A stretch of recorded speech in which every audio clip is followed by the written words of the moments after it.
Hi, my name is Angelo. Caroline, Syria? Winzy. We are the Page Turners, where we review different books from around the world, but today is very special because we are going to review a book called Our Asymptotic Love Story, made by a Filipino author named Mia Alfonso, or commonly known as Undeniably Gorgeous in the Wattpad community. We don't have the actual book since it's too expensive, but you can read it in an app called Wattpad where you can read it anywhere, anytime, online or offline. In our asymptotic love story, the word asymptote is a mathematical term that defines lines that can get closer but can never intersect or meet. So just from the title, you can already know that the book will end in a tragical way.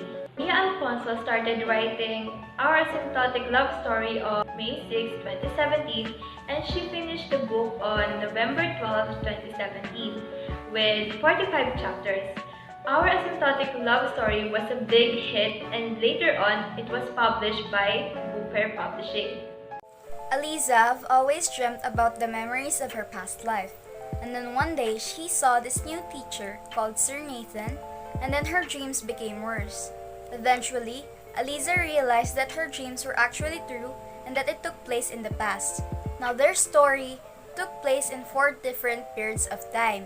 Now, in their first life, they were known as Sinagtala and Franco. Sinagtala was one of the Babaylands, while Franco is one of the Spaniards who colonized the Philippines, so their love was kind of forbidden back then. In their second life, they were known as Luming and Fidel. Now, Luming's family dwelled in San Alfonso, hoping to find a peaceful life, but sadly that didn't happen because Luming got closer to her senior Fidel, and little did she know that her senior Fidel was studying theology, and that is why they can't be together. In their third life, they were known as Ismeng and Landong. Now, Landong had a relative who also liked Ismeng, and that relative became the antagonist of their love story, so the ending was heartbreaking. For their present lives, as Aliza and Nathan, they realized that they are already tired. At this point, they already gave up, but promised that they won't stop loving each other. In our asymptotic love story, it tells about what happened in the past when the Spanish soldiers conquered the Philippines. The book talks about the changes from the past in the present in the Philippines.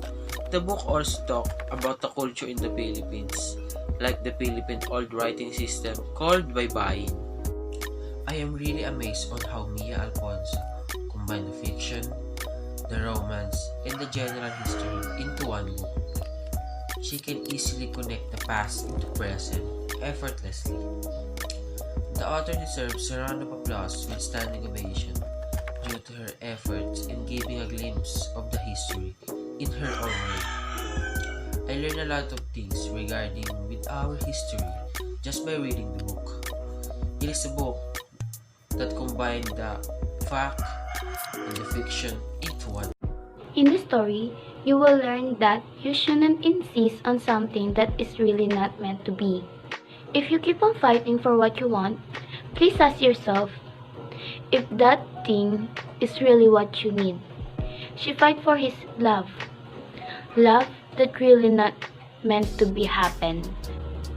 She sacrificed a lot because of it. But in the end, in the epilogue, she end up with somebody else. I like more the last part or the epilogue because it shows that they already accepted their fate. In that part, they live their lives without each other. The ending of Aliza and Nathan is more acceptable than the ending of their past.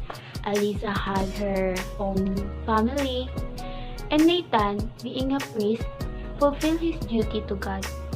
And yes, I'm satisfied to the ending. This book shows more. It's not just all about the love life of the characters. It also shows the lives in the Philippines.